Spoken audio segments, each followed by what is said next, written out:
انا حاولت اعمل لكم يعتبر اول تجربه تغيير بطاريه ايفون جديد من الايفونات الجديده، وهو الايفون بتاعي ال 13 برو ماكس. وعاوز اقول لك يا معلم ان التجربه دي عاملها مخصوصا رغم ان انا مش محتاجها قوي، عشان لو حد عاوز يغير بطاريه الايفون يعرف سعرها كام ويشوف كل حاجه بالتفصيل. فالفيديو ده مهم جدا ومش هتلاقيه على اليوتيوب في اي حته تانية، فلايك بسرعه للفيديو، لايك بسرعه. وعاوز اقول لك ان انا رحت دبي عشان اعمل ده مخصوص. فاول حاجه يا معلم خدت طيارتي كده بالسريع، طبعا رحت على دبي على طول، نزلت وغيرتها في مقر ابل الرسمي في دبي. فالتفاصيل كامله والترتيب الفيديو باجزاء واضحه عشان كل معلومه توصل لها، وسعر بطاريه الايفون. وانا بطاريتي بشكل عام كانت 88% بس، وطبعا لما غيرتها بقت 100%. واحد هيقول لي طب انت ليه يا علي تعمل كده؟ هقول لك عشان فعلا انا عاوز انقل لكم التجربه، مش عشان اغير بطاريه. فمن غير كلام كتير، لايك للفيديو، واكيد تتابعني عشان لو مش تابعني هيفوتك كتير. الفترة الجاية كلها فيديوهات حماسية جدا هتعجبك قوي بإذن الله. وبس كده، يلا بينا على الفيديو الرايق ده.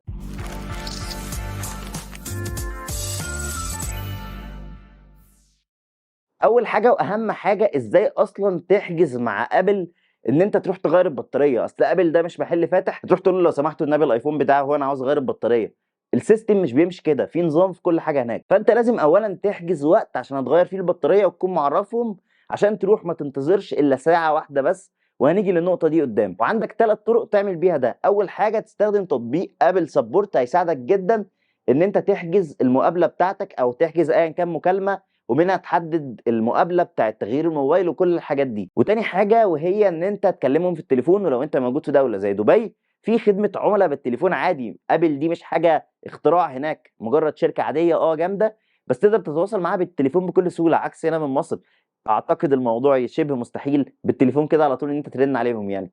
بس ايا كان هناك بيردوا، وانا عملت ده فعلا وجربته. في حاجه تانية ممكن اقول لك عليها على انستجرام او ايا كان، روح تابعني هناك. المهم يا معلم، تالت خطوه بقى واللي انا عملتها واكتر خطوه بالنسبه لي هي ممتعه، ان انا اروح فرع ابل الرسمي. ورحت فرع ابل اللي في مول دبي هناك. طبعا اول لما دخلت وبتاع حجزت وقت ان انا اعمل فيه تغيير البطاريه بتاعتي، لان هناك طبعا عندهم اوبشن زي ما بقول لك ان انت ما تروحش تغير في نفس الوقت ايا كان. عشان ما اطولش عليك، حجزت كنت انا ساعتها يوم الخميس، وقالوا لي يوم الاحد هو اللي فاضي ان انت تغير بطاريتك، ويكون في موظف مختص مستنيك بالتكنيكال سبورت. فقلت لهم تمام. حجزت الميعاد يا باشا، وجيت يوم الاحد رحت على طول. دخلت الفرع وقعدت شويه، بعد كده جه في بالي كده طب ما اصور لهم بطاريه الايفون ما يصدقوني ازاي. فصورت لكم بطاريه الايفون زي ما انت شايف وهي 88%. وبعد كده يا معلم قابلت موظف الدعم الفني، ولكن هنا كان في مفاجاه كبيره قوي. تخيل انا رايح مقر ابل الرسمي في دبي، وفي مول دبي المقر ده كبير جدا اصلا، والاقي موظف الدعم الفني مصري. حاجه جامده قوي الصراحه. والله كنت فخور بيه. انا عامل له فولو لغايه دلوقتي، ونفسي حرفيا يطلع معايا في مقابله او حاجه عشان يشرح لكم ويشرح لنا كلنا ازاي اشتغل هناك. بس ايا كان، نقطه جامده فشخ. التكنيكال سبورت هناك عالي في ابل، فان انت تكون مصري وتكون شغال هناك دي حاجه جامده قوي. وحتى اسمع الريكورد ده كده، كنا بنهزر مع بعض. دي الباتري. دي الباتري. يا الدنيا جميله. انت تغيره قدام هنا ولا إيه؟ لا مش هغير ما انا الموبايل. بقول مش للدرجه يعني. أوي كده. موبايلاتنا ما استنى بتتكشفش اطلع على حاجه. العده. بس صراحه حاجه جامده جدا. وايا كان اللحظه دي كان بيوريني فيها البطاريه نفسها، بيقول لي دي البطاريه اللي موجوده في الباكج اللي قدامك دي، عشان دي اللي نغيرها، وهتستنى ساعه واحده بس. هتستنى ساعه واحده، ممكن تلف في المول او في اي حاجه، وكده يبقى موبايلك اتغير البطاريه وبكفاءه وبدون اي مشاكل ومفيش اي حاجه. وعاوز اقول لك ان تكلفه البطاريه كام بقى يا معلم؟ للايفون 13 برو ماكس اللي هو موبايلي الاساسي اللي غيرتها عليه، تكلفتها 269 درهم اماراتي. واحد يقول لي هو ده كتير يا علي؟ والله بص، هو نسبيا تشوفه كتير، بس لو جيت تغيرها هنا هتلاقيها بالضعف. وفعلا سالت هنا لقيتها تقريبا معديه في مصر لو انت تغيرها عند تريد لاين مثلا، لان هو بيعرف يجيب بطاريات من ابل ولكنه مش وكيل رسمي. وعملنا فيديو عن الموضوع ده، هسيبه لك تحت في الكومنتات لو انت عاوز يعني. بس هو ينفع يصين وابل بتبقى عارفه ساعتها. اهم حاجه تبلغ ابل قبلها. المهم، في مصر هنا البطاريه عامله 3700 جنيه او 3800 جنيه. في دبي عامله كام؟ عامله 2200 جنيه اللي هم 269 درهم. فطبعا في فرق في السعر يستاهل لو انت مسافر هناك، بس مش يستاهل انت تسافر مخصوص اكيد يعني. المهم سبت الايفون بتاعي هناك، وعاوز اقول تنويه بسيط في نص الفيديو. التجربه دي هدفها ايه؟ هدفها ان انت لو واحد بطاريه الايفون بتاعتك اقل من 70%، بقى اقل من رقم وحش جدا، تروح تغيرها في مقر ابل الرسمي ساعتها. ركز في النقطه دي يعني، او في اي مقر بشكل عام. المهم تغيرها. الناس عندها خوف في مصر من فكره ان انت تغير بطاريه الايفون وان ده حاجه مستحيله وان بطاريه الايفون او الباتري هيلث قلت، ده معناه ان احنا بنرمي الايفون. لا، التفكير مش كده يا شباب خالص. وتغيير بطاريه الايفون، انا عاوز اقول لك ما شاء الله الموبايل رجع بكفاءه جدا ولسه جاي لك في الفيديو، بس بشكل عام دي نقطه لازم تركز عليها. تغيير بطاريه الايفون حاجه عاديه ما فيهاش اي مشكله ومش عيب خالص. فافهموا الكونسيبت ده، مش معنى ان البطاريه قلت يبقى كده الموبايل وحش.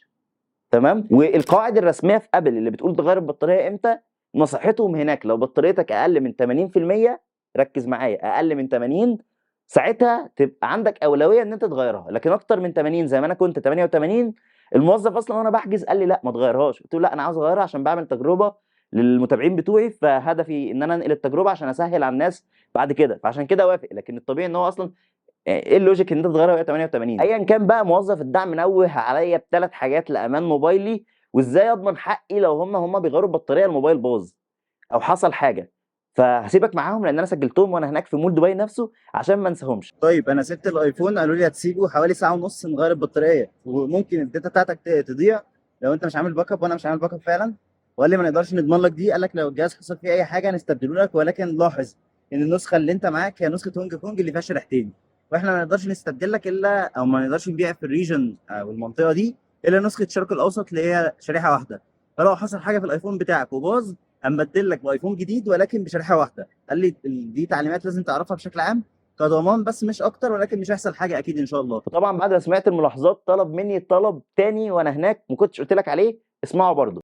وصحيح عشان ما انساش، قال لي لازم نشيل السكرين بروتكتور عشان السكرين بروتكتور ما ينفعش تفضل موجوده واحنا بنفك الموبايل وكده. وقال لي في نوع سكرين بروتكتور هنا بقى مش عارف بجلان ولا ايه، قال لي اسم كده غريب، سعرها 130 درهم يعني ما يعادل 1000 جنيه مصري. هتقول لي طب ليه 1000 جنيه سكرينه؟ هقول لك ان السكرينه دي لمده سنتين اتكسرت، حصل فيها فقاعه، حصل فيها اي حاجه، لو انت قاعد في دبي هنا بتستبدلها بواحده جديده كل شويه. قلت له مره واحده ولا كذا مره؟ قال لي اكتر عدد من المرات مفيش مشكله لمده سنتين. فحرفيا انت بتشتري عدد لا نهائي من السكرينات لمده سنتين بسعر 1000 جنيه بس. وفعلا شلت السكرينه زي ما انت شايف وانا بديله الايفون طبعا عشان يبقى انا عامل كل حاجه مطلوبه مني عشان يمشي العمليه بشكل صحيح. المهم رجعت بقى يا معلم لمقر ابل عشان استلم الايفون بتاعي بعد ساعه ما لفيت في المول والكلام ده كله. ولكن قبل ما نستلم كده الايفون استنى معايا ثانيه، قابلت مين بقى؟ قابلت صديقي الجميل جدا اسامه. زي ما انت شايف حرفيا الشخص ده من اكتر الناس اللي انا بحبها في مجال التك بشكل عام وكاخوه وصداقه بشكل خاص، ففرحت جدا ان انا قابلته. المهم يا معلم بعد كده رحنا عشان نستلم الايفون نفسه. طبعا هو صورني وانا بستلم الايفون وفي تابلت كده كنا لازم نمضي فيه على الايفون، تمام، ان انا استلمت بالامضه بتاعتي والكلام ده كله. مضيت وزي الفل واستلمت الايفون، وطبعا بوريك ان هو 100%. ايا كان خلصنا كده، ولكن عاوز اقول لك التجربه دي كانت حلوه ولا لا، وانصحك بيها ولا لا. والاداء فعلا اتحسن، اتحسن. الايفون كان اداؤه مزعج معايا وهو 88، يعني لو اقل من كده اكيد كان هيبقى اوحش، بس هو 88 ما كانش الموبايل اللي انا اشتريته، ما كانش الايفون ال 13 برو ماكس اللي الناس بتقول ان بطاريته كويسه ومناسبه لكل الاستخدامات. فبشكل عام يا معلم، هل تغيير بطاريه الايفون حاجه حلوه ولا وحشه؟ حاجه حلوه وحلوه جدا كمان. اعمل لايك، ها اعمل لايك يا شايف. حاجه حلوه جدا كمان. ليه بقى؟ لان انت حرفيا نقلت الموبايل خليته موبايل جديد تاني، فدي نقطة مميزة جدا. بس كده لو عندك أي استفسار أو أي نقطة أنا وأنا بحكي ما قلتهاش، اكتب لي في التعليقات تحت وهرد عليك. أنا مصور كل حاجة، عامل فلوج كامل أصلا هينزل كل الفيديوهات دي، سواء تجربة مواصلات سواء كل حاجة في دبي هتنزل إن شاء الله على تيك توك وإنستجرام. فتأكد إن أنت متابعني عشان بنزل ريلز قوية جدا بمعنى الكلمة. وبس كده يا معلم، دي كانت كل حاجة. أتمنى الفيديو يكون عجبك. ما تنساش تعمل لايك، اعمل لايك حالا واشترك في القناة عشان نوصل لأكبر عدد من الناس، عشان نرجع التفاعل على القناة بشكل أكبر. وبس كده، اشوفكم فيديو جديد باذن الله قريب. بحبكم، وده كان فيديو لذيذ يستاهل التحفيز.